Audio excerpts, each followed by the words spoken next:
This deck has Angrath. I already love it. Yeah, this is just kind of like good Jund mid-range cards. We've got some treasure maps kind of tying the room together. We've got Rekindling Phoenix, which is like an all-star staple in this format. I also think this card is exceptionally good when paired with Planeswalkers, because the primary Planeswalker removal in this format is Vraska's Contempt, and Vraska's Contempt is also needed to answer Phoenix. So by like playing Phoenix and playing Angrath and playing Big Vraska, we kind of tax the answers that decks can have cleanly to the Phoenix. A couple people are commenting on Arguel's Bloodfast. Arguel's Bloodfast just like a small hedge for the control matchup. So like having a random one of in here that like dumpsters control when you see it is fine. We've got Ritual of Soot and other things that hedge aggro in the main as well. So in mid-range decks like this, we often experience what I refer to as the wrong half problem, because these decks, these archetypes tend to like play some cards that are good against aggro and some cards that are good against control, and then like you hope to hit your cards that are in the right matchups game one.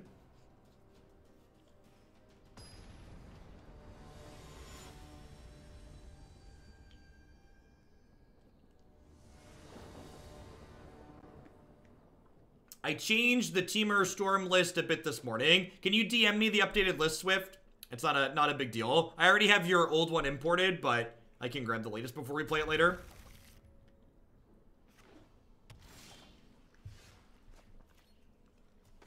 Thankfully, this isn't Magic Online where I have to, like, order cards, so it's super easy. Super easy to be flexible. Or if you, did you update the old URL? If you updated it at the URL, I can just grab it from there too.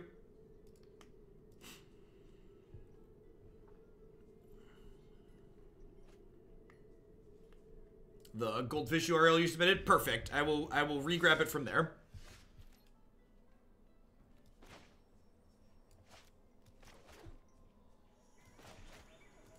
I'm gonna go ahead and hold up Trophy this turn just in case. Don't know exactly what they're doing.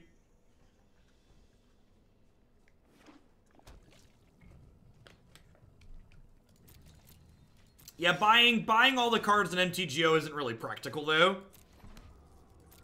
because of how expensive the secondary market makes things.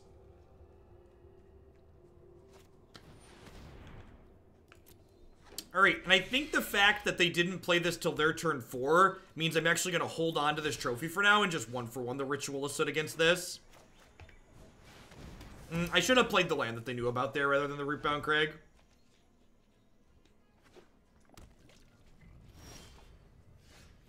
Now we're going to play the tapped land.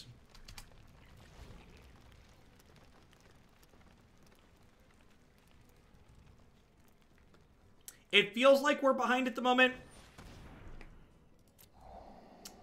We have a similar number of cards to them, but most of our cards are lands.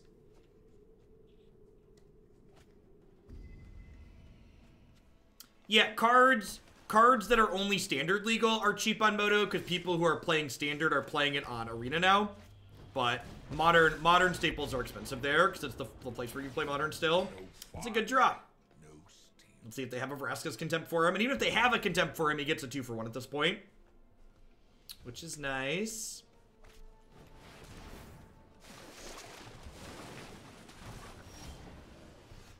Man, you know what would be really nice at some point? Drawing spells. I'm gonna hold on to my trophy for now, since Angrath can kill the Hydroid Crisis. I think he's pretty unlikely to ult anyways, so I'd like to just use him to get as much value as possible. Yep. Holding trophy lets me answer something like this, which is nice. I've lost so much already. No one knows the wilds like I do.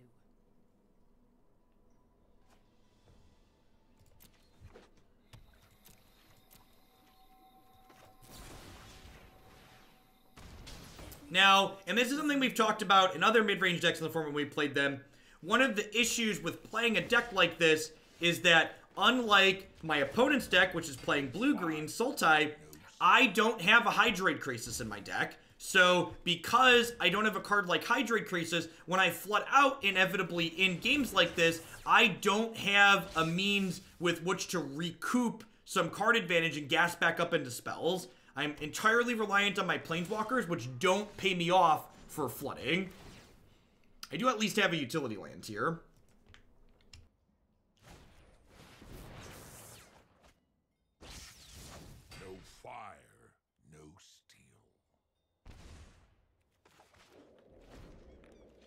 Ooh. I have a couple of copies of Rix Maadi Reveler, would be a sweet draw. Joke's on you, opponent, I don't have spells. Thankfully, my opponent hasn't found trophies of Vraska's Contempt so far. Yikes. The fire's out, but the ember... Open mouth, insert foot, as usual. Alright. Alright.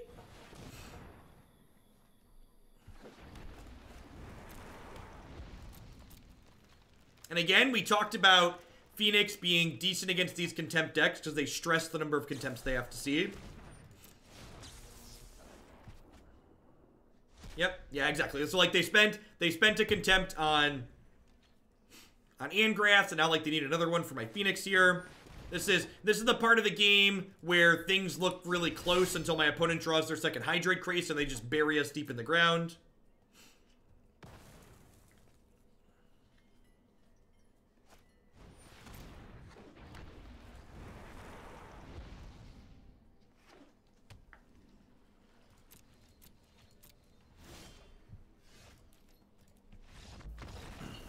Not a whole lot we can do here. Yeah, these non-Sultai mid-range decks tend to leave a lot to be desired, especially against Sultai in my experience.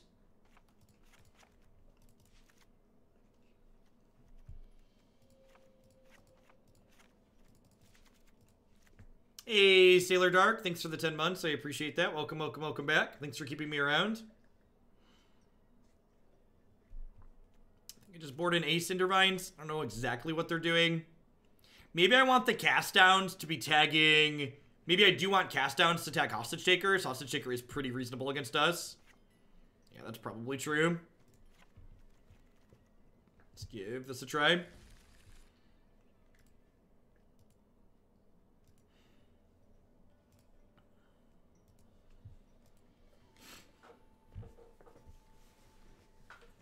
The last time we played kind of a Jund mid-rangey deck, I guess we technically played a Carnage Tyrant deck yesterday. Having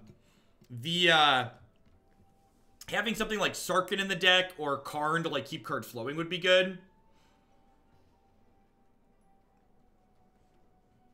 Yeah, I mean, technically I could pick it up and fight the Phoenix, but like, I'm just not winning the game from that point. Like, my opponent's got 3 Hydroid Craces and 31 cards. They've got Chemister's Insights waiting to be played. You're right that, like, I wasn't dead to their creatures on board, but that wasn't why I was conceding. I was conceding because we just ultimately weren't going to win the game, and I was just wasting my time and yours by playing it.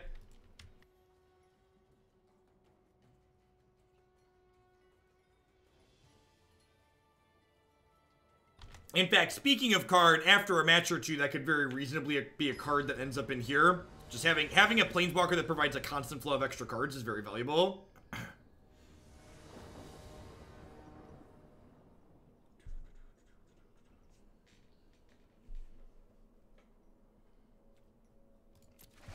The Modern was good. The Experimental Frenzies were bad, but Affinity overall was very reasonable. Small Teferi Splash, yeah.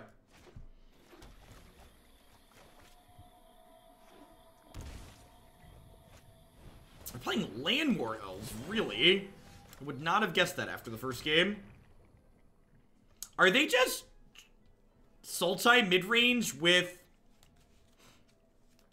Are they just like Sultai mid-range with Chemister's Insight?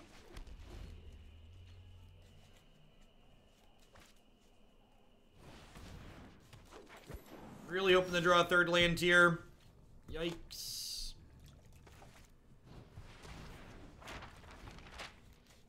Oh, I didn't put the foil Duress in. Yeah,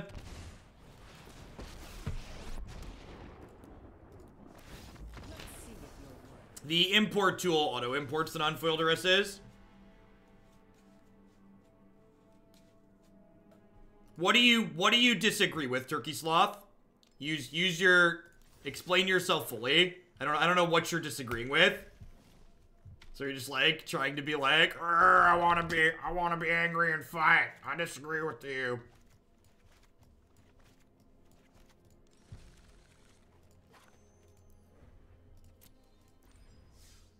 I guess I technically didn't update the deck list. I just swapped Duresses out. Neil Drox, thanks for the 9 months. I appreciate that. Welcome back.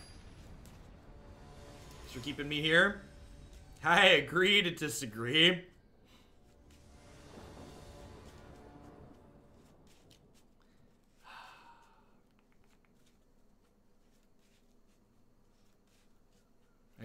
Agree to disagree is just like one of the worst things that's ever happened to modern debate and discussion. Just like 2 + 2 is 4. Nah, 2 + 2 is 5. Look, we're just gonna have to agree to disagree, bud. We obviously can't come to a consensus on this. It's just like,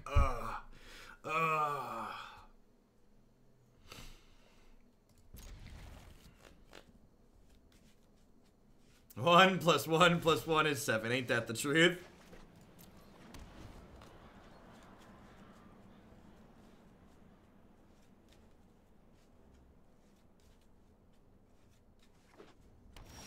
How do we draw cards in this deck? Yeah, Treasure Map is one of our sources of card advantage. Cards like Angrath, while they don't strictly generate draw cards, they do generate card advantage by taking a card away from your opponent every turn.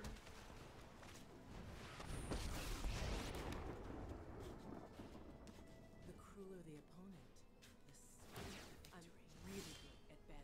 When did we hit Mythic? We hit Mythic with Sultai Control yesterday. Getting to scry down an otherwise blank card feels really good here. And then that's decent. Rix Maadi's gonna let me ditch this Lava Coil here. It's not particularly good against Esper. This Kai is kind of annoying though, because she's gonna make it so they can kill Rekindling Phoenix really easily, which is sad. She exiles creatures from my graveyard. I think I'm just scrying this turn. I don't really want to play the Phoenix out while they have Kaya up.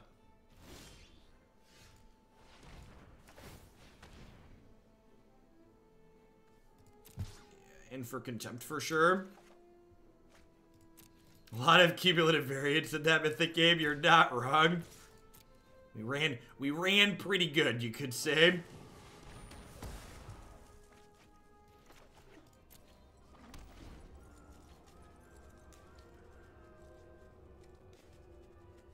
I said like this one, Turkey Sloth. I said 3-color decks like this one. The one that I'm playing that doesn't have Krasis in it.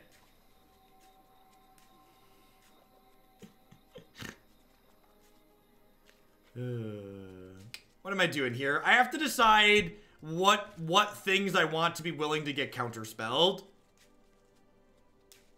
I think I'm passing, and I'm gonna Contempt plus Treasure Map this turn.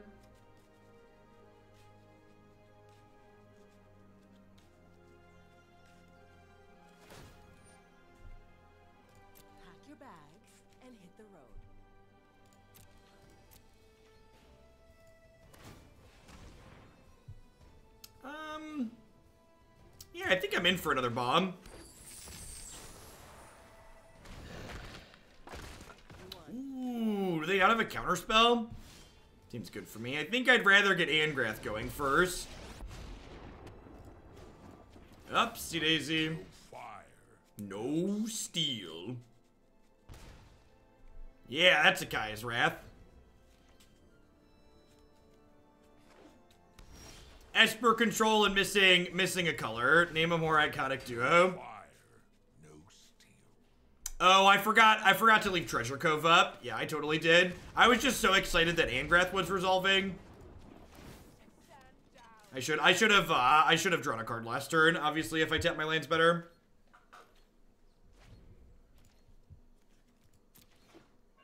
Oh, they found a black source.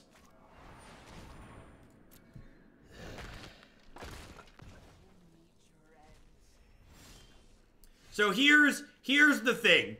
The new Jace won't be good because of its alternative win condition text.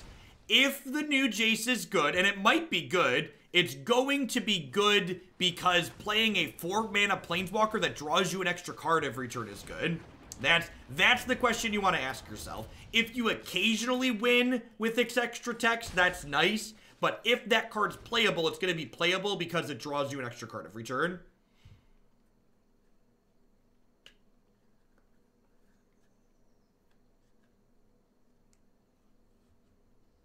I don't know. I think what you're doing there, Mr. Rogers, is that you're focusing on the fact that this deck is going to have a bad Sultai matchup to conclude that it's bad Sultai. And that's just not how Magic really works. It's very possible for a deck like this to have a bad Sultai matchup, but be better than Sultai against other decks in the format. WeMax, thanks for the 2 months.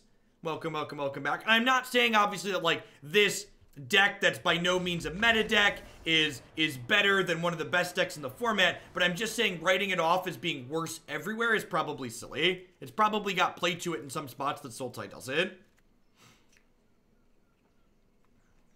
Alright, so I get to cut my cards that don't do anything here, like Lava Coils and Rituals and Cast Downs.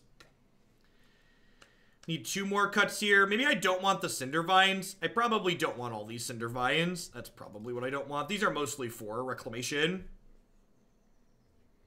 Yeah, like, I wouldn't be surprised if this deck is pretty okay against control. Especially, like, Rekindling Phoenix, again, going back to that, talking about Rekindling Phoenix and the Planeswalkers stressing their copies of Vraska's Contempt. That's very real.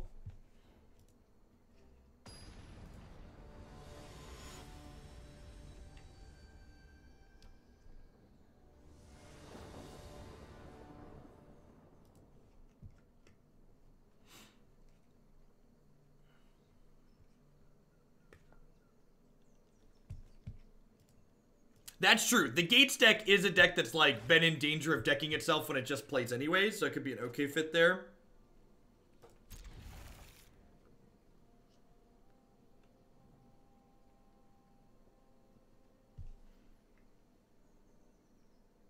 Yeah, I agree with your example there, Chewy. I'm going to go ahead and Duress on 2 here, take their Thought Erasure or their Search before they get to cast it.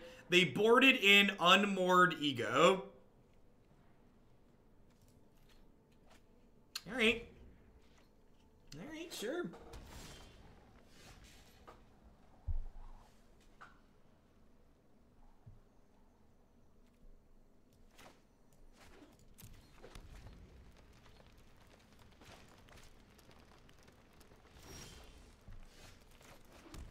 What are they going to name with Unmoored Ego? Mistland drops. I assume, regardless of what it... I assume when they cast this card here, I'm going to get to draw a card, because I assume they're naming one of these. You got me. I would like to draw a card, thanks.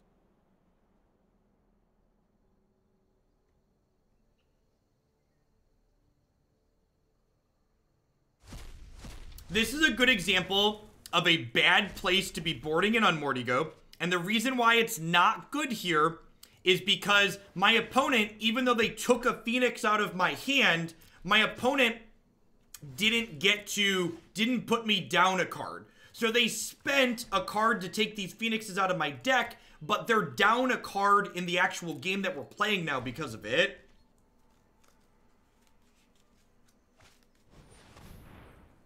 Oh no. Oh no. Maybe they're just mono Unmoored Egos, and we're not gonna have any threats left at the end. Maybe they're taking all of our toys away. Oh no. Angrath and Phoenix did hurt them last game. They're gonna exile the whole deck and then Kaya. That could be it. They've got our number. You in chains next time.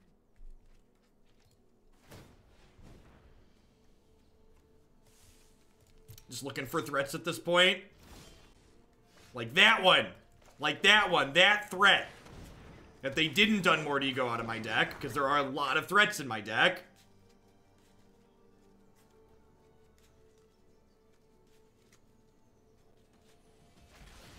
And again, like, they've now spent 2 cards to take away these threats from me, but I just have more threats in my deck that are gonna attack. So they spent cards that didn't actually take cards away from me because, well, they drew me cards after they came out of my hand. And, like, now I have these threats in play.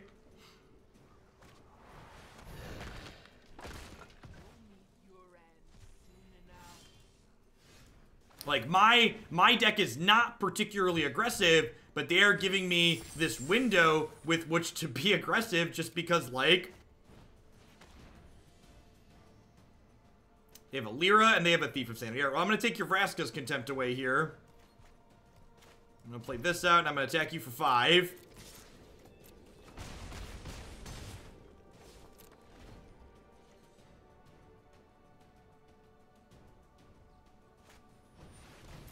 You got it.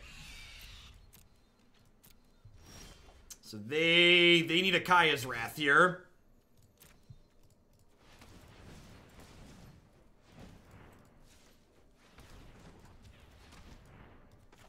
Beep, beep.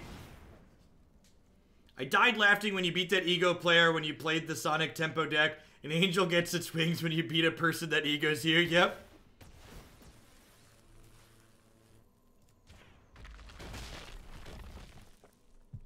Is mono white aggro on your no-fly list? Nope. It's just popular aggro decks like blue tempo and red aggro and stuff like that aren't decks that people submit very often, just because there's lots of other streamers that play those decks. And do not mind playing decks that are genuinely good. Just generally people don't want to pay to see them played. And all the content that we have that comes through here is decks that viewers are submitting.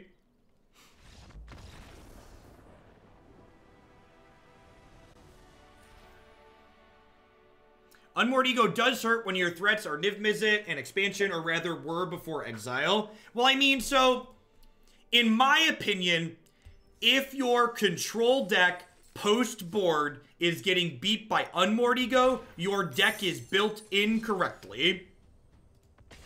So, if you are unable to diversify your threats against 2 copies of Unmoored Ego post-board, you should reassess the threats that your control deck is playing. And that's one of the reasons why, like, people talked about Unmoored Egos being good in the Duo Standard, and I agree that Unmoored Ego is good in a lot of game ones in Duo Standard, but in Best of 3 with sideboards, good players who have their decks built appropriately and are sideboarding well should not have a problem beating Unmoored Ego post-board.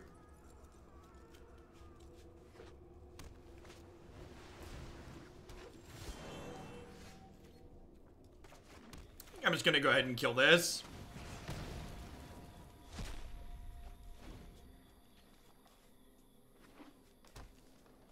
You could say that people playing Wishboards was a cool aspect of Duo, but you could also say that it's a sign that those players were so desperate to play with sideboards, they were willing to play a clunky card like Mastermind.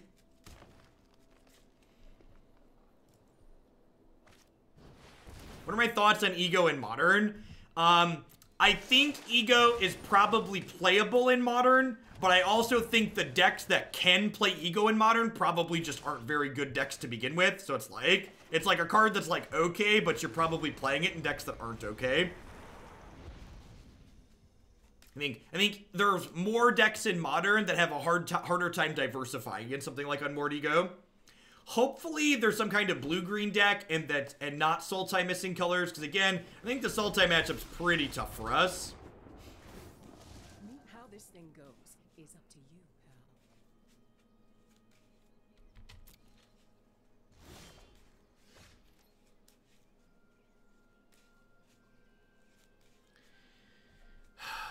I think I just Hellkite smash this Vivian. Save these trophies for later. Yeah, it could be some kind of Simic Stompy or Climb.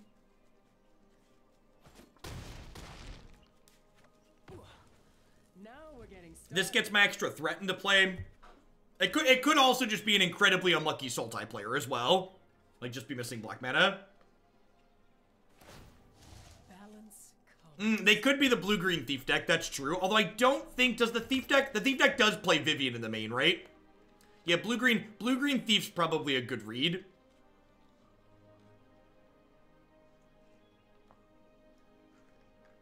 Yeah, I think we're about to get Entrancing Melody here. This matchup's probably close to impossible. They just have better tools as the game goes along, and we do not have good answers. It's probably not as bad as Sultai for us, though. Let's play the game out and see how it feels.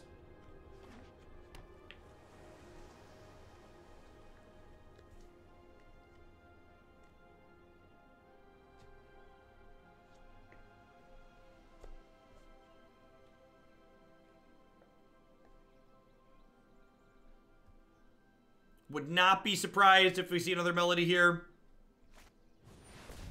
Yep. Wild animals I like. People, sometimes restoration means retribution. Entrancing melody is why they have our bird.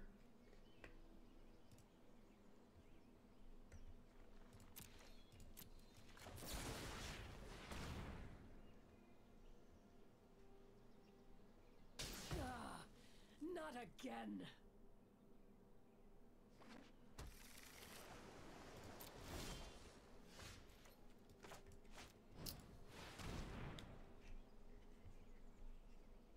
How much do you have to pay to play a certain deck on the spot? My rules are usually to bump a deck that's already in the deck queue into today as a $50 donation, to cut a deck that's not in the deck queue into today as a $100 donation. And yes, that's a lot of money because it's to discourage people from cutting into the queue for what I've already got set up for the day. Keep in mind, if you want to submit something even just to tomorrow, it's much, much less. Especially at the end of the season. I think after today, the top standard deck's only going to have like 30 points. So, for like a $30 donation, your deck can be up first tomorrow for standard.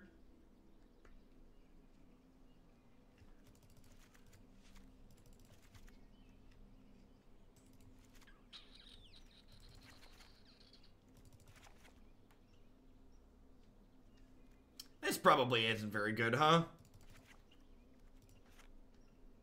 Probably don't mind cast down for their giant Croesus and stuff. The worst part about the Thief deck is the plebeians taking our pretty. Firm agree. Firm agree. How many points go to decks when you submit with a tier 3 sub? 30 points.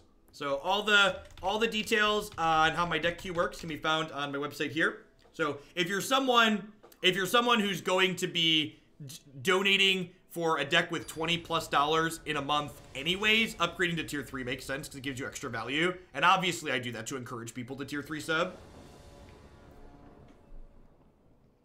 Yes, yeah, that's exactly right, Limb Nursery.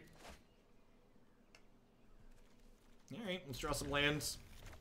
I'm not going to Duress on one here because I want to give them a chance to draw an extra card before I cast this. Like, get better chances to take something away from them that I care about. Like, maybe this Vivian was their draw step.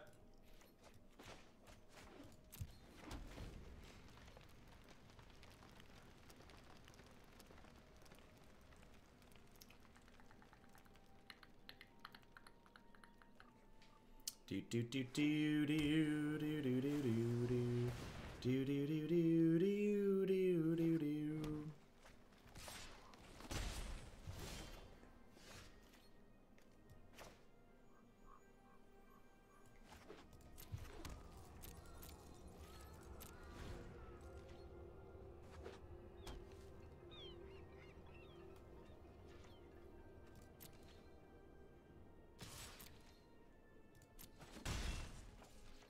Things are not looking super great for the home team here. Like, this is a good example of like a matchup that seems pretty bad for us. Like, this deck can't apply pressure to the table, and my opponent's deck just has like all these Chemist's Insights and ways to take our Planeswalkers and stuff like that. So they just like sit here and accrue card advantage and we just can't really keep up with.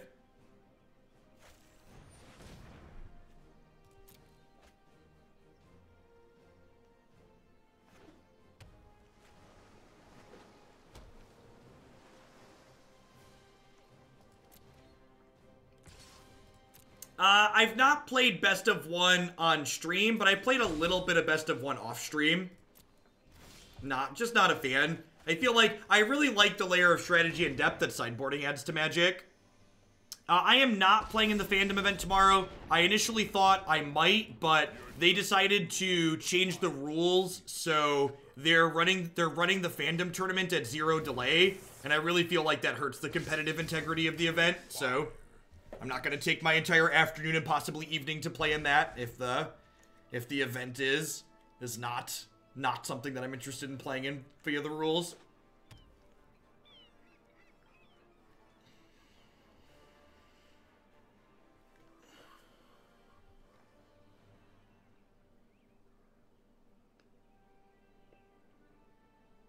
The fact that the Angrath resolve there was really good for us. I was fully expecting to get Frilled Mysticked. The fact that we got this into play might let us get some stuff going here. Yikes. JK, LOL. Think I'm binning the Worm, and then I'm playing Relic Seeker and hoping to use this to pressure this. I don't know, feeling pretty dead here. Could also potentially get the trophy down.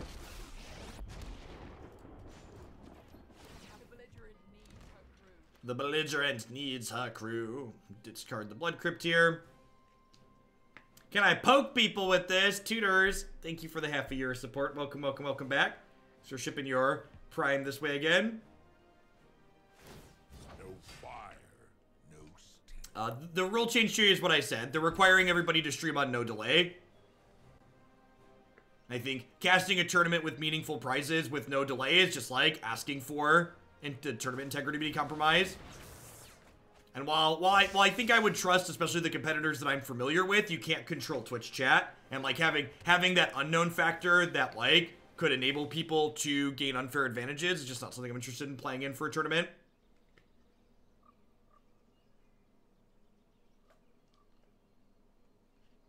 Maybe in their infinite cards they don't have a counterspell, and this Assassin's Trophy is going to be able to kill my Angrath. Maybe. The Angrath that's already, like, taken 2 of my cards. Yikes.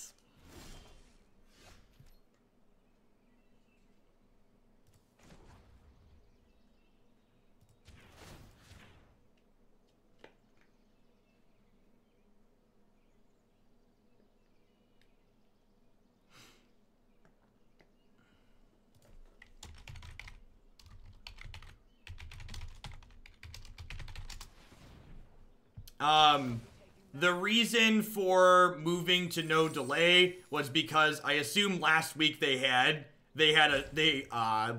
think it was Gabby Sparts or maybe someone else. Someone bailed on the tournament last week because they ran it with delay. Because they didn't read the original rules that said it was going to require a delay.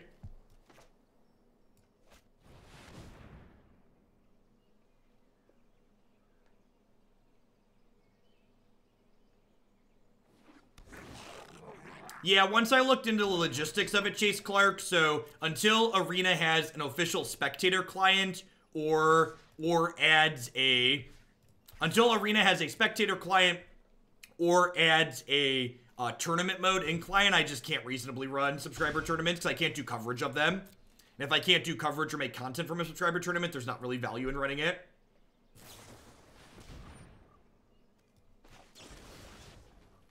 I agree that having a delay seems good. I've weathered tougher storms than you. All right, well, we're a little bit ahead on board right now, but they have a lot of land, so if they hit like another mass manipulation, we're going to be in trouble. Yeah, I agree, Automatic. And regardless of what they're going to do, they're not going to please everyone, so... So, like, streaming on a delay makes for worse content because, like, you can't interact with your chat reasonably when you're streaming on a delay. That being said, I think even without a delay, streaming a tournament like that kind of makes for bad content just because there's so much waiting and downtime. So, like, if I'm going to have bad content regardless, at least for me personally, I would prefer to have the competitive integrity of the tournament maintained by having there be a delay. Yeah, it's technically optimal to trophy after they do the thing, but statistically speaking, it's, like, incredibly unlikely to matter. The difference is super marginal. Was that a good draw? That seems like a good draw.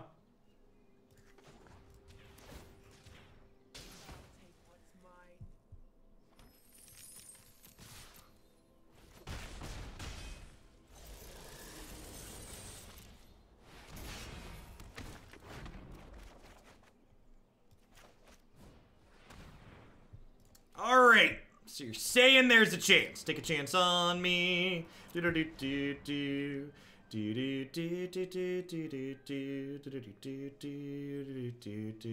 have upticked, but I wanted to take the CGN Commander off the table.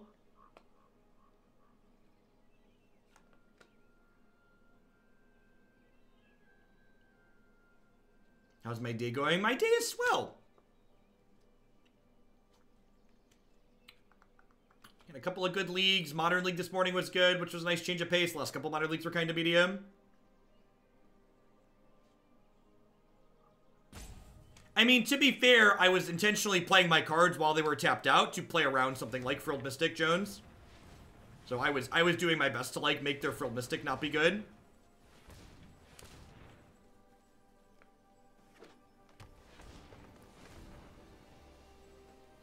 They get to take 3 things here, so we're probably dead because they drew Mass Manipulation off the top. Man, I even sang the Take a Chance song, and then we died. Oh, 4 things, right? Are they going to bring back the other tournament I played a few months ago? The Twitch Rivals tournament? I have no idea. Crew, attack at will.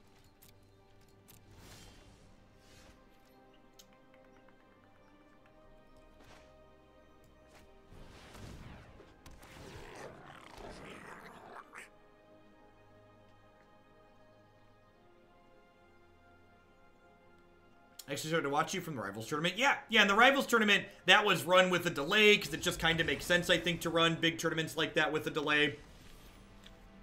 And the Rivals tournament was more popular, too, right? Like, the Twitch Rivals tournament had Twitch pumping viewers into it, too, with, like, friend page stuff. Whereas, like, the Fandom tournament, I think, only had, like, 2,000 viewers at its peak last week, so it's, like, doesn't even really help me gain exposure. Pay me an exposure. I think I'm going to be done with this one. This feels kind of middling overall. I think, especially compared to the Jund deck we played yesterday, I don't think I deleted it out of my deck editor. Did I? Yeah, I did. So, the Jund Carnage deck we played yesterday felt a lot more cohesive than this. So, I think that would. If I wanted to play something Jund midrange, I would rather lean back into something like what we played yesterday as opposed to what this is doing. It's a little bit disjointed. This is like a mixture of good cards, but there's not really a cohesive game plan between it. The big difference between the two is probably that deck was a little bit more aggressive with a bunch of Carnage Irons at the top end and not trying to play, like, sweepers like Ritual of Soot. Arcator, thanks for the 17 months. I appreciate that. Welcome, welcome, welcome back. What do you find is the best deck to climb ranks with? Any good deck that you like playing? If you're looking to optimize in terms of speed, something like white aggro or red aggro or mono blue aggro are the best choices, obviously, because they're